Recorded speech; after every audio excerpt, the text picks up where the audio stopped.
শিম দিয়ে কখনো চাউমিন খেয়েছো? তো চলো রেসিপিটা তোমাদের সাথে শেয়ার করা যাক।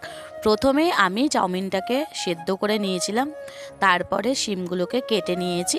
এখানে আমি 3টে থেকে 4টে শিম ব্যবহার করেছি, আর এখানে একটা গোটা আলুই আমি এখানে দিয়েছি। তারপরে এখানে পেঁয়াজ আর লঙ্কা দুটো দিয়েছিলাম, লঙ্কা আর দুটো দিয়েছিলাম পেঁয়াজ, ভালোভাবে কেটে রেখে দিয়েছি।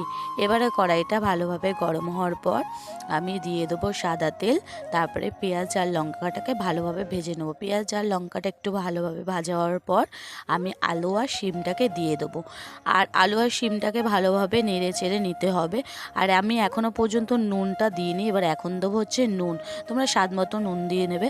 তারপরে এখানে একটা ডিম আমি দিয়েছি, দিয়ে ভালোভাবে আলু আর শিমটাকে ভেজে নিয়েছি। তারপরে এখন দিয়ে দেবো হচ্ছে চাউমিন।